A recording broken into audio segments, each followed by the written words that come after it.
Welcome. Let's see. It's 7 o'clock, so let's get started. Hopefully you received the email I sent a little while ago, and you had the opportunity to print off the 2 documents that I sent. If not, you might want to go check in your inbox in the beginning here while I do the intro, but we're going to need those papers shortly. Okay. You know, there is nothing worse than knowing you have to write about yourself. It's really important. The rest of your life hinges on this essay. So there's like no pressure as you sit and stare at the blank screen or the piece of paper. It's like freak out time. But it doesn't have to be. So during this talk, we're going to leave the horrible feeling in the pit of your stomach behind for good. We'll talk briefly about the role of the essay in admissions, determining your message, the types of essays, and then I'm also going to lead you through a few brainstorming exercises to actually get you started. And I'll give you instructions on what to do next so that you can get your essays written. You'll be on your way to writing fantastic essays that are going to help you stand out from your peers. Okay, so forgive me, I have about, okay, there we go. So allow me to introduce myself briefly, and then we will get right to it because we've got a lot to do tonight. I am Katherine O'Brien. In 2004, after several friends asked me to help their kids sort out the college prep process, I found a mentor and started Celtic College Consultants. I have a degree in industrial engineering from Northwestern and a master's degree in Catholic theology from the Franciscan University of Steubenville. I've written 3 books: The Ultimate Guide to Getting Top Quality College Planning, and then 2 editions of Every Catholic's Guide to College, the best colleges and universities for practicing Catholics. The 2019 edition was just released July 1st, so that's been pretty exciting. Lots of great updates, including an index by major. So if you're Catholic and looking for schools, that is definitely something you're going to want to get. It's available on Amazon.com. I'm a college consultant. That's what I do for a living. I'm a student advocate, of course, and educator. Been home educating for 20 years. Author, obviously, and then I speak as well. So that gives you some reason to know that I know what I'm talking about, basically. Since 2004, I've spoken to countless students and their families, helped them to define their dreams, find great colleges and universities, win huge scholarships, and launch their adult lives. I'm just so privileged to be able to do this work, and it's just a thrill to be able to help young people really get the voice that's inside of them out and to go do their thing and go be the special person that they were created to be. So these are a few of the schools that have accepted my clients, run the gamut from Ivy League to liberal arts schools to really Catholic schools to arts schools to engineering schools. So been at this a long time, and I've been able to help lots of different kinds of kiddos articulate their thoughts, put forth really, really good essays, excellent applications, and go forward with their lives. So that's who I am. I loved this picture when I saw it because it seems like what admissions looks like now, kind of, doesn't it? You're on the outside looking in. In this sculpture, I don't know where it is, but it just shows this perfectly. I'm sure glad that that is not outside my office window, but it really just kind of show this, like, let me in. What's going on in there? I want a piece of this. That we all kind of feel about the whole college admissions thing. So how do you get accepted? So you're no longer on the outside just looking in. So the 3 most important factors admissions considers are academics, and academics. It's sort of like what realtors say, it's location, location, location. In the college admissions world, it really is the academics.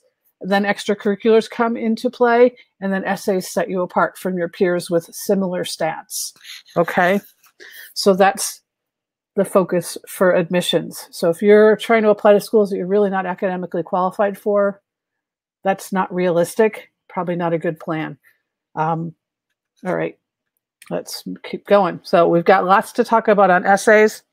So I don't really want to spend a lot of time on who I am and generally about admissions, because this is about essays. There are 2 basic essays you're going to be asked to write, no matter what the prompts are. Okay, there are 2 basic questions. The first question is, why you? Why, student, are you a good fit for our school? Why you? Why should we pick you? And then the other question is just the reverse. Why us? Why is our college or university the right place for you? What is it about our school that makes it stand out and put us on your list? Why us? What would you want to do here? So those are the 2 basic questions. No matter what the prompts are, no matter how many prompts you're answering for a given school, those are the 2 basic things that admissions is looking for.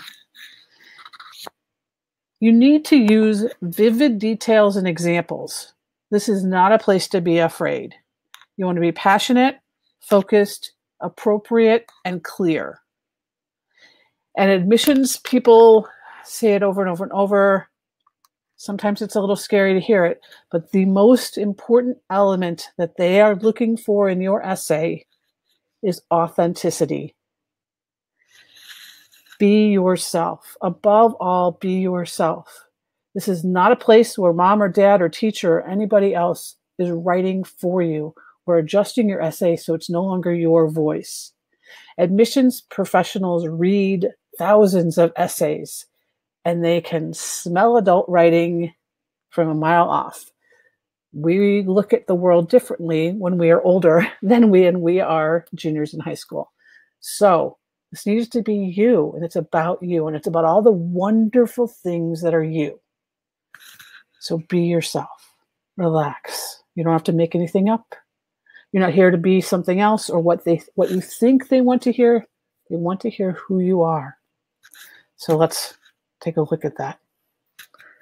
Don't be afraid of anything. So a pre-writing tip: write a fantastic essay on your most meaningful intellectual experience. This is one thought of a way to do this. Show that you're not only intelligent, but you're passionate about learning. My homeschoolers do really well at this because we give them the freedom to go get passionate about learning. You can easily adjust this sort of an essay to be the why I want to attend this particular school essay. Because I'm so passionate about this thing that I love, and you have these 3 or 4 or 5 or 6 things, opportunities for me in that field. And I can talk blue streak. I mean, I have to boil this 10-page thing down to 650 words, you know? That's one thought. Okay. Before you begin to draft any of your essays, you need to determine your goal or your message. What is it you're trying to convey through your essay? Most people are thinking, oh, I start at the prompt and I answer that. No, no, no, no, no. What do you need to say to admissions? Do you want to expand upon a crisis time that maybe showed up in the change in grades? Do you want to talk about a turning point in your life, one that led to the deep interest that you have in your proposed major? A character trait. In order to, for you, that you're that kind of person, like, in order for you to really know me, you need to know this about me. Where you come from, your family or culture or background is so central to knowing who you are, you need to let them know that. So those are just different options, okay? There are a million different goals. How do you figure that out? For a few of us, it's obvious. But you want to take them from that place where they have facts about you to knowing you. Okay? If you don't know your message yet, it's okay. You're going to have time to determine that, and I'm going to give you a little bit more in just a second after this talk. Now we're going to get you started, but before you read any prompts even, before you write anything, what do you want to say? Look at your application like you don't know you. What does it tell you about you? My 6 science classes certainly tell people that I love science.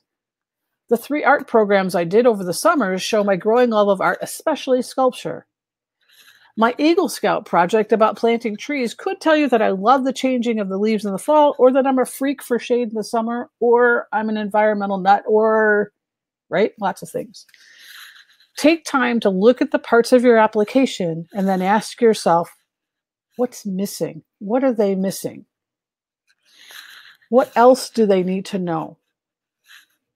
The answers to those 2 questions will point to what the goals of your essays need to be.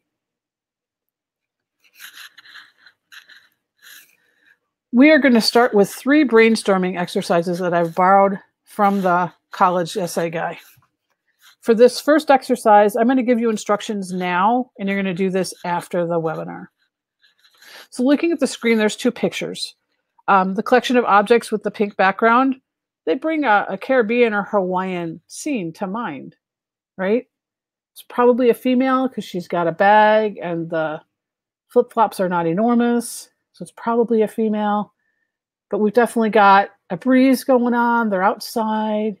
So you get a lot of sense of who this person is from those different objects. And then the other picture is more vintage things.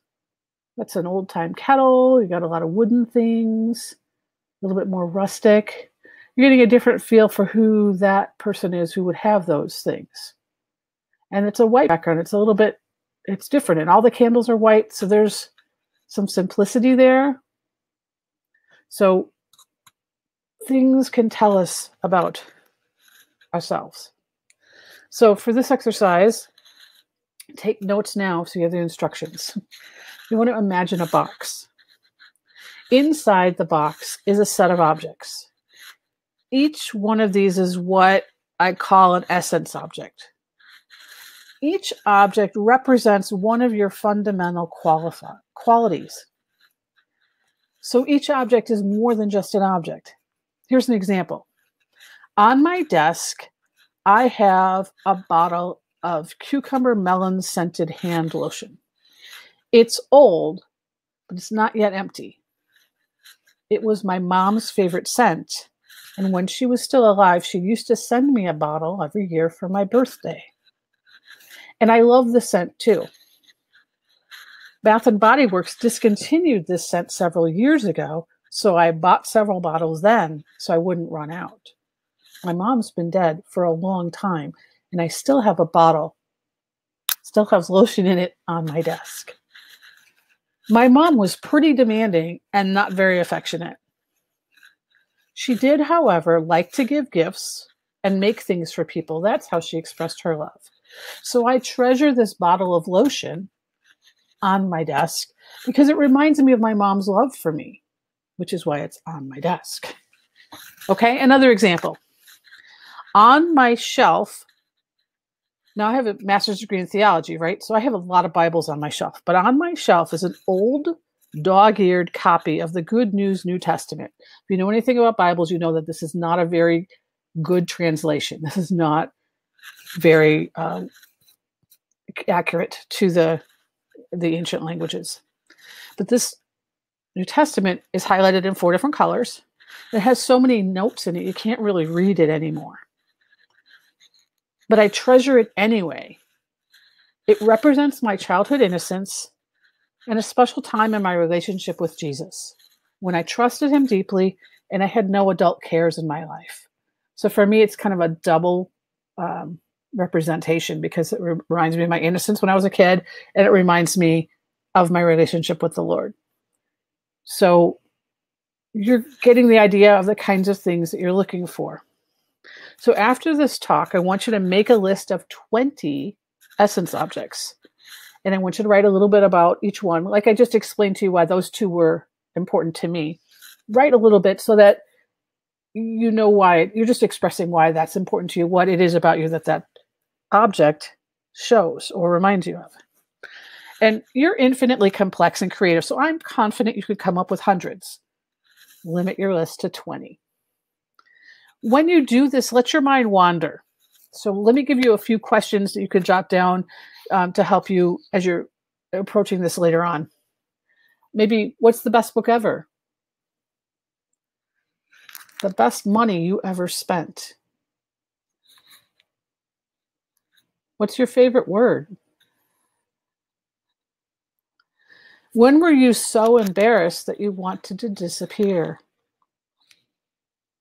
So you see, they're not all physical objects. Who or what makes you laugh? When was the last time you cried so hard that your breath caught like it does when little kids cry? And what mattered to you so much that it brought forth those deep sobs?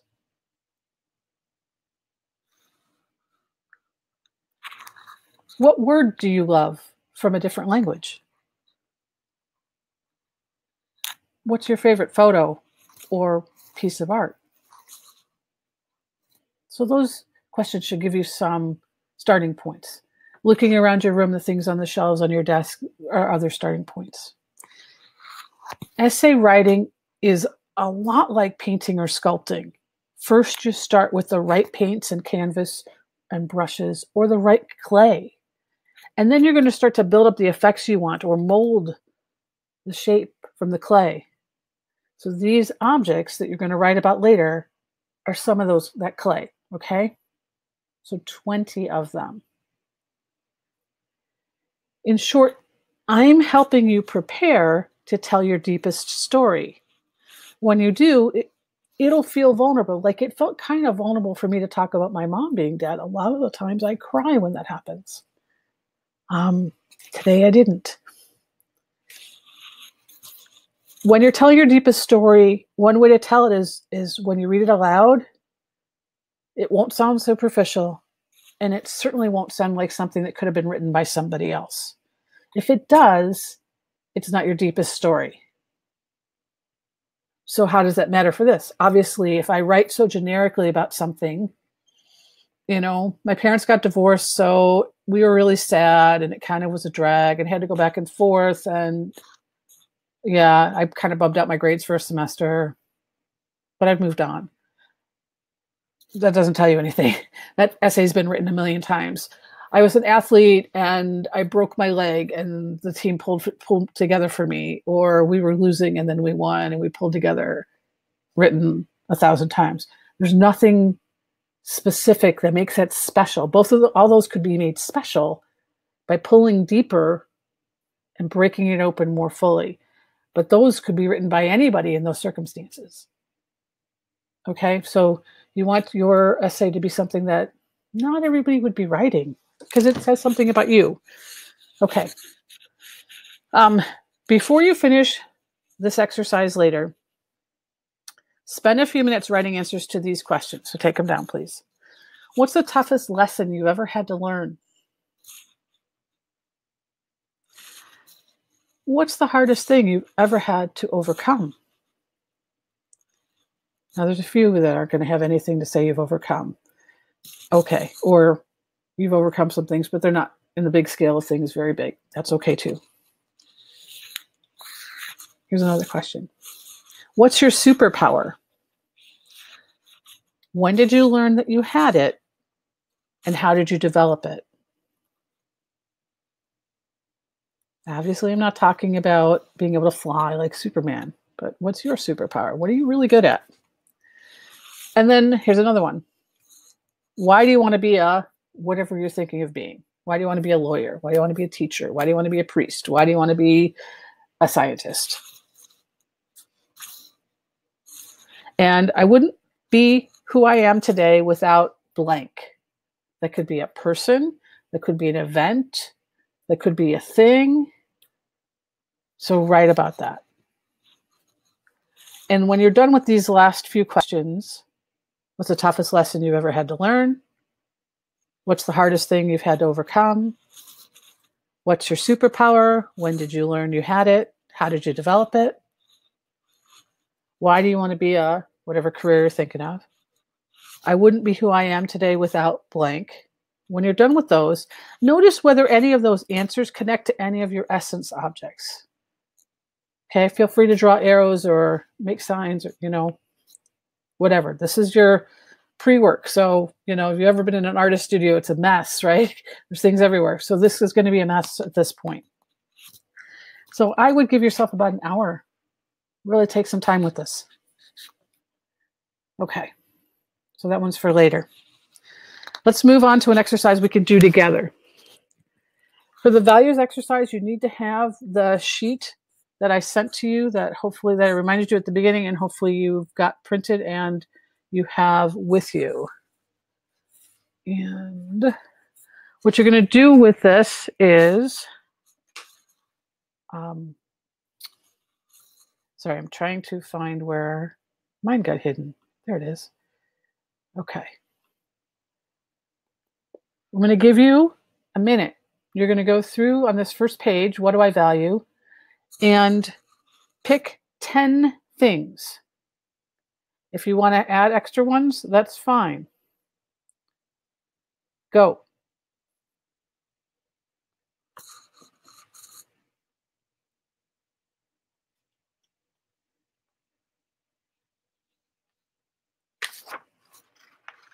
Your top 10 values. These don't have to be the values that define you for all space and time, just for today, with your top 10.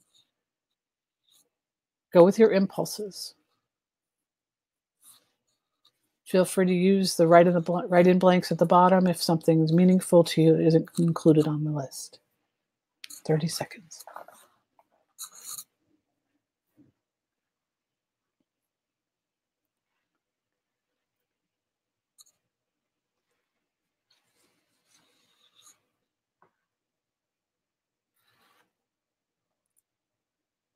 Ten seconds.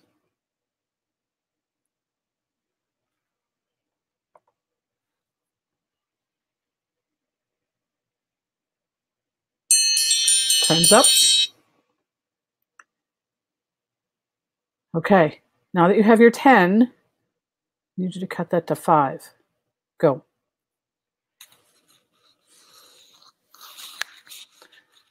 What would you really fight for? Which ones mean the most? 15 seconds.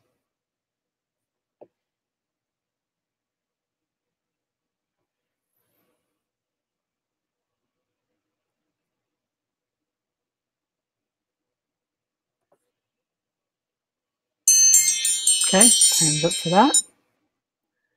Okay, top 3. Go.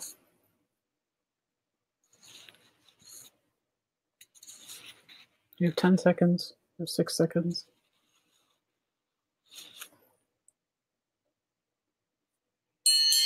Okay, now that you're all mind readers, pick your top value for today. Just pick it. Okay. After this webinar, take a few minutes and write down what it is about this value that's so meaningful to you in your life. And write about how it manifests or shows up in your life.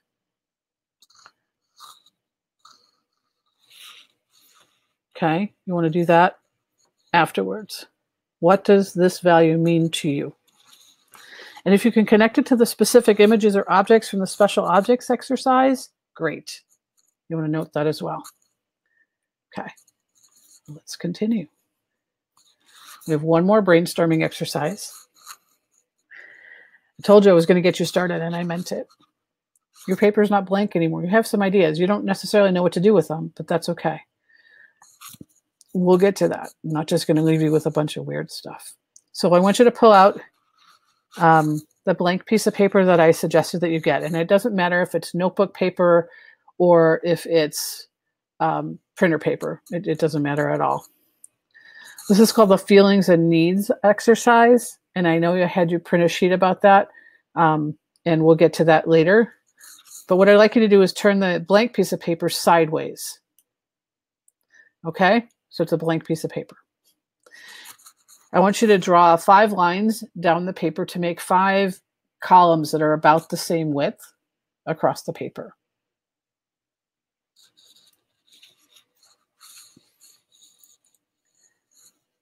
Okay, so at the top of the first one, I want you to write challenges. And if you've never really faced any challenges in your life, maybe write experiences instead. At the top of the second column, I would like you to write effects. The top of the third column, write feelings. The next column, write needs. Then write what I did. And at the head of the last column, write values I gained.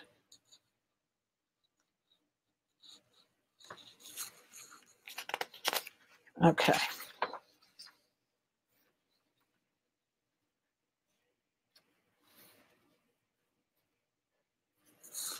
So in that first column, write down 1, 2, 3, one or a few challenges or significant experiences you've had in your life.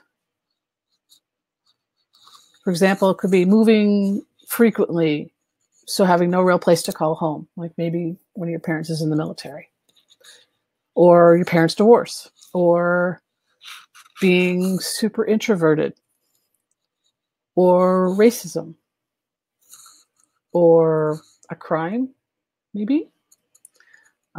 Maybe a natural disaster happened. My daughter had Hurricane Harvey down in her area last year. That was very interesting to see how that impacted her. An illness maybe, or an injury. It could be to yourself, it could be to somebody that's close to you. A car crash, or riots or significant events. A disability.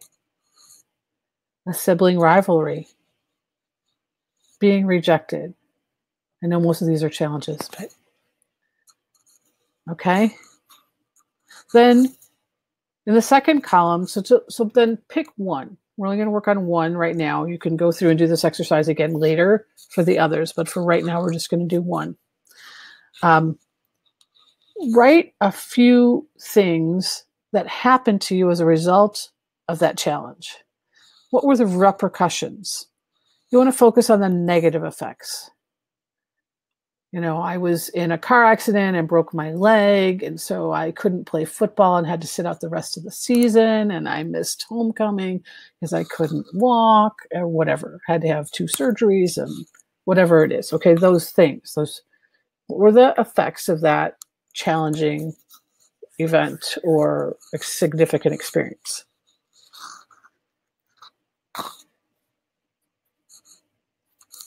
And write down 2, 3, 4, kind of whatever hits you at first. You can come back later and fill in some more. And then in the next column, you might want to use the sheet that I sent you. The first 2 columns, first 4 columns there are feelings. So write some of the feelings you had around those effects. I was in a car crash and broke my leg, so I had to sit out the football season, and that made me have had some grief. I was sad. I was downhearted. I was nervous and anxious because I didn't know if I was going to have surgery. I was also nervous that I wouldn't have friends because I'm so tight with the other guys on the football team, and concerned that that was really going to mess with those relationships and I was going to be isolated. Okay.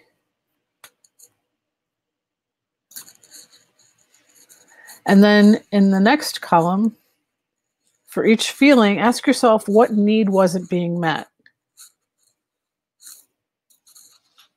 Those answers go in the needs column. And spend some more time on this one later. Let yourself really remember. And you'll want to go back through the feelings and the needs, because are there any emotions or needs that might actually surprise me? Like, obviously, I've never played football. I'm, middle-aged woman. I don't play football. So I didn't have that experience. But there's a lot of commonality to what is experienced by people in that situation, that I know those things. What are the things that would be unique to you if that was you? So you want to take a little bit of time with that. And then what needs are missing? Like, what need for intimacy when I'm worried that the guys on the team aren't going to be hanging with me anymore because I'm in a wheelchair, I'm on crutches, I can't play.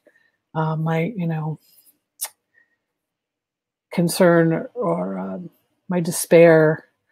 I'm losing my autonomy. I'm losing my predictability. So those are some needs that some of my despair and anxiety would be over. Predictability, am I going to have surgery or not? Obviously, that's not predictable. Stability in my life, etc. That sense of belonging, that's another need that wouldn't be met. Okay, so for every feeling, what need wasn't being met or what needs weren't being met. Sometimes there's multiple. And again, you're going to need to come back to this later. There's no way in an hour talk I can get you through all these exercises in full and give you kind of the starter for writing your essays. So I'll get you started and give you several hours of homework. And then what did you do to meet those needs?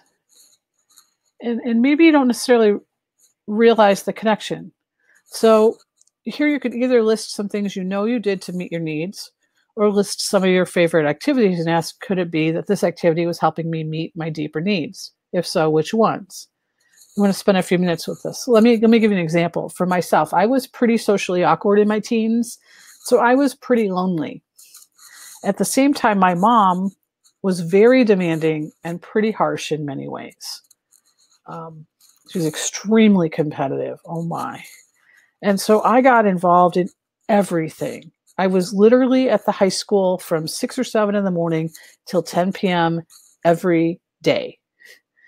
And for many years afterwards, and at the time, I thought I was doing this because I liked doing those things. And it gave me groups that I belonged to, things I could feel good about doing.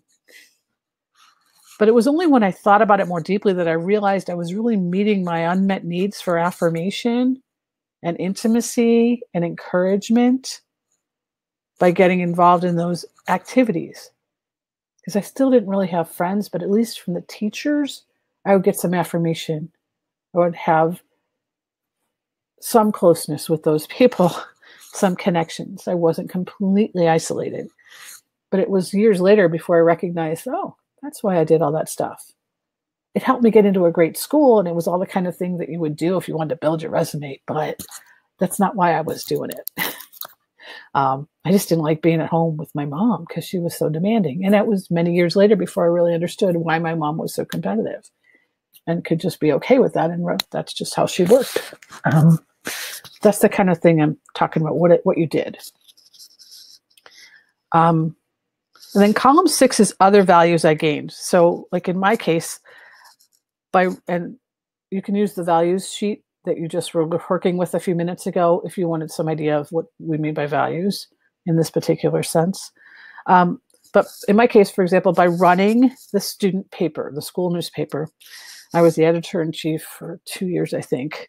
I not only met my need for intimacy, because I got really close with the head librarian and her kids and her husband, because she was the academic advisor for the newspaper. So I worked with her a lot. That's what I was doing at 6 o'clock in the morning, was a lot of the newspaper layout and stuff. But so I met that need, but I also learned how to prioritize ideas and how to effectively present them to others. I learned how to break a project up into tasks and how to delegate those well, and how to motivate other students who weren't as interested in the newspaper as I was to get them done and do a decent job on them. So my mom's intensity and competitiveness and demanding style actually helped me develop the skills I needed to be a good mother of 6, as well as my passion to empower teens to become their best selves. So those are huge values I gained. Another way that this exercise can be used in your essay is along this line. How do the challenges from my past connect to my future career? You experienced challenges which had particular effects on you, like we've been talking, and they impacted you in a variety of ways. To get through those challenges, you took action. As a result, you developed certain resources, skills, and values. Those resources, skills, and values still serve you in your chosen career field. So for those of you who maybe don't know what you want to do, when you work through this exercise and you're looking at the values that you've gained and you're identifying those, say, hey, okay, so what career needs these skills, this skill set? Because I've developed this skill set. Okay, and you'll find a whole bunch of them.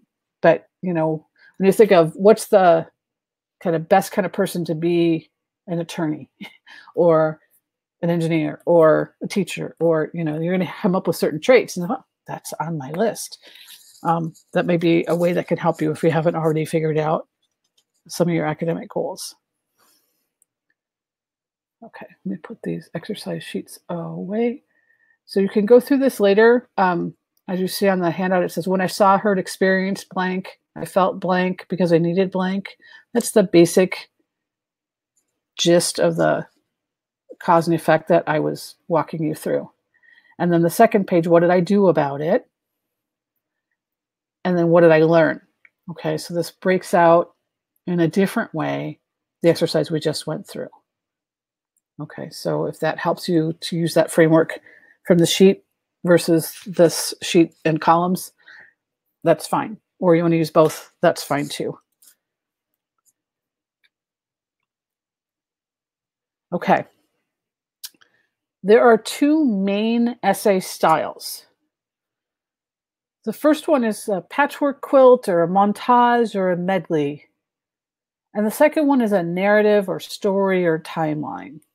Okay, different names for the same thing.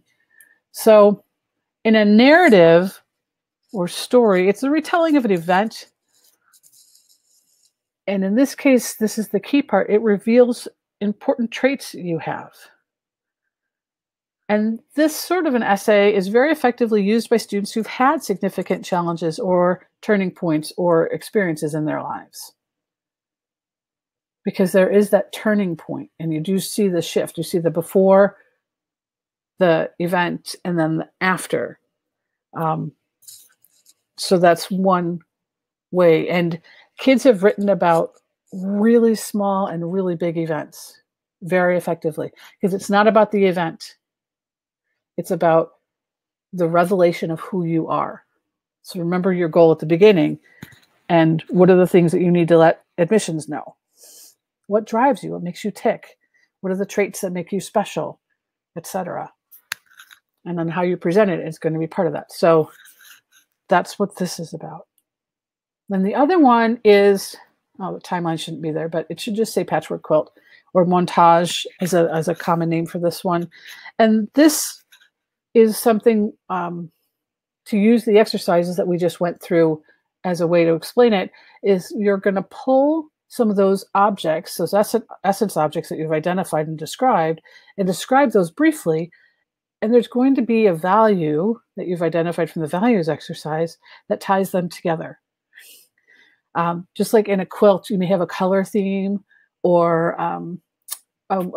my daughter's godmother made one with all kinds of butterflies. And so the color theme really isn't there, but there are butterflies in every single fabric that she used on this quilt. And that was all about the becoming the young lady that she is. And that's what her godmother was trying to encourage her. So there's a theme that ties it together, and that usually comes from the value. So you can see how getting the goal at the beginning, and then we've got these different modalities to express it. And you've noticed we haven't talked at all about prompts because we don't really care. We'll get to that in a second. That may have surprised you, but we will get there. This modality of writing an essay is well suited for students who have not had a significant challenge in their life so far. Sometimes these kiddos have the hardest time figuring out, what do I write about? I can't write about when I broke my leg and I discovered 20 things, or, you know, I did this or did that, because their life has been pretty okay all the way through so far. They've learned, they've grown, they've got some interest, but nothing's just, you know, screaming in any direction of, wow, I had this big event, or I have this incredible interest. They're just themselves, and they're like, I'm not special. Oh, yeah, you are. Yeah, you are. This is a way to present all those little pieces that are very special and make you different. Okay. So where do we go from here? So at this point, you have a framework for writing your essays. You know the importance of setting a goal for each essay and how to determine your message. We've done some brainstorming, and you have instructions to do more of that. So all of that has provided you some possible building blocks for your essays. We've also discussed the types of essays formats that there are. So let's see what else there is to do. First, you're going to look at the overall requirements. Are you writing 1 essay, 2, 3, 4 for that school or application? So what do we have to work with here? How many different opportunities do we have to express ourselves? We want to evaluate your message and determine your style. What do we want to say? So I talked you through that earlier, of evaluating your application. What does it tell admissions about you? And then what's missing? That's your message. And you want to keep each essay to having 1 or 2 things you're really trying to say. Okay. And so you need to prioritize things, and depending on how many essays you have and all the rest of it. So every application is different. Everything from no essays to 1 essay to, with the UC essays, applications all have 4. Apply Texas has 2 or 3, depending where you're applying, et cetera. So, and then there's supplemental essays. There's all these different ways the schools have put it together. But you need to come to the application with, this is my message, and here are some ideas of how I'm going to put it out there first, okay? Because you have something you need to convey to them besides your grades and your address and where your parents went to school. This is the rest of it that you have to get this ready first, okay? And then start to draft your essays, okay? And you're going to play with things, and you're think, oh, this thing about being the football player and all that kind of stuff, that's really good. And then you're writing, and it's like, it's just, I can't get deep enough with it. It's just kind of too blasé. Anybody could have written it. But this other thing over here, so you want to play with it and do some drafts first. And then go read the prompts and select a prompt. What is what I'm trying to say and how I'm trying to say it? Where does it fit? And it doesn't usually take too much to adjust your essay to fit the prompt, but you will have your message first, and then you're going to figure out the prompt. That's fine tuning, as opposed to starting with their prompt and trying to answer it. That's no, you have your message, and the prompts are broad enough that you'll be able to do that without any trouble. And then you're going to refine your essays, obviously. Before you do submitting anything, you want to do a holistic application review and make sure all the pieces are there and that the message conveyed is what you want it to be. The recommendations are supporting this, and your extracurriculars are saying that, and your academics and what your major is and all the rest of it, and your essays are bringing in. So you've got this, all these different themes coming together. So you've got the beautiful quilt, you've got that art, the song all together with all these different lines harmonizing, coming together. So the entire message that you're trying to convey to admissions is conveyed. And then you submit your app. Okay, so that was a lot, and I know you probably feel like, oh my gosh, my brain's exploding, but I will be sending a recording so you can go through the exercises again with my instructions if you didn't get to take enough notes, and you have the sheets. But let's discuss kind of options for getting some help moving forward. So having someone help you with this process is going to make a huge difference. As you probably are already guessing, you can kind of do some of this on your own, but it gets hard, and kind of asking those questions to help you dig deeper, it helps to have somebody to do that. It's best to not have your parent be your essay guide, and I'll tell you why. And even with my own kids, I don't do theirs, because we know the story that the child's trying to tell. We were there, or we've heard about it so many times, and so we tend to fill in the gaps. And we know this child, and we tend to fill it in, or we want to emphasize something different than what our child wants to, et cetera. We just know them too well. And that relationship we have with our kid is so special. We need to not interfere with the essay thing and this articulation of who they are at this point. It really doesn't work well. Even for me, as I said, with as long as I've been doing this, it's my 13th, 14th year through doing admission cycle. And I can't do my children's essays. And then English teachers are a popular choice as well.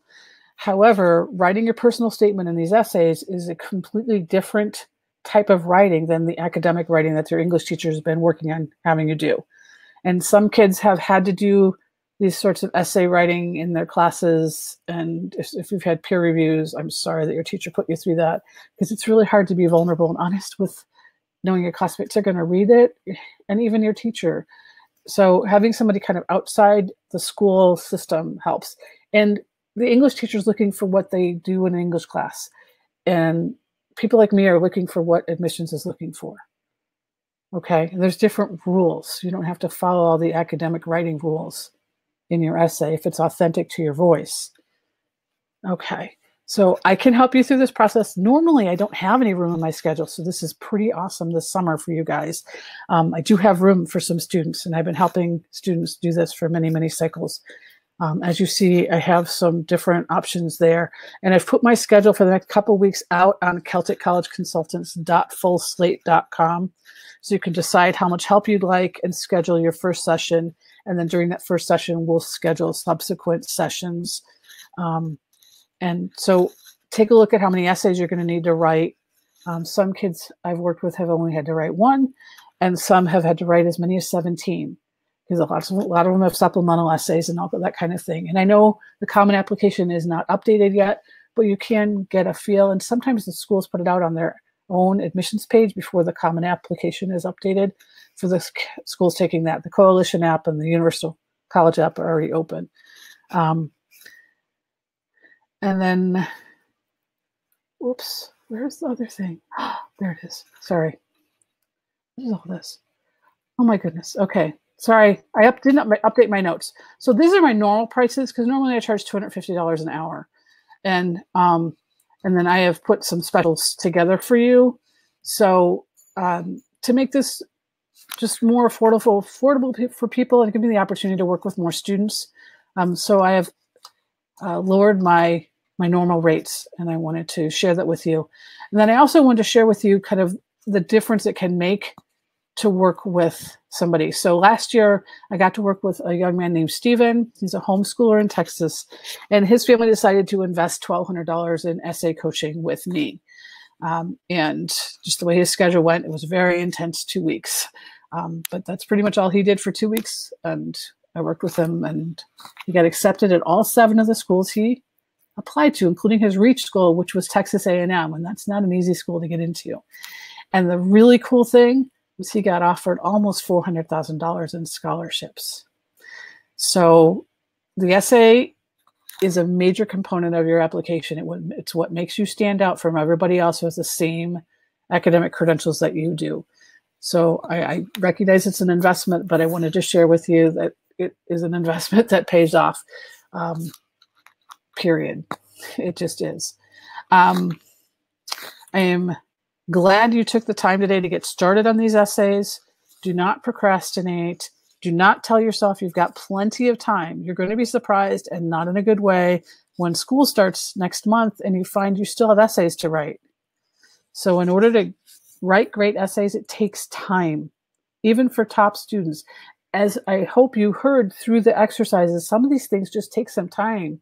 You may need to write for a while and go for a walk as you're thinking about the essence objects, or you're thinking through an event that happened as you're doing the feelings and needs exercise, or as you're looking at the values again. And why is this the most important one? Sometimes kids will switch in the top 3, or there's different facets of them that come up with a new one. So it just takes time to reflect. And you want to have that.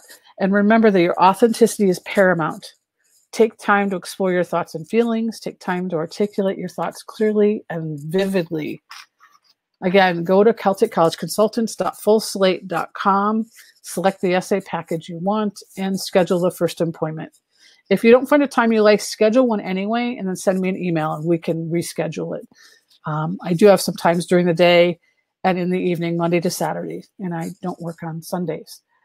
As I mentioned earlier, in case you missed it, this is recorded, and you will be able to get a copy of that in case you want to go through the exercises again. Thank you so much for taking this time to get started on your essays. This is the time to do it, absolutely, if you haven't started already. So thank you, God bless you, and good night.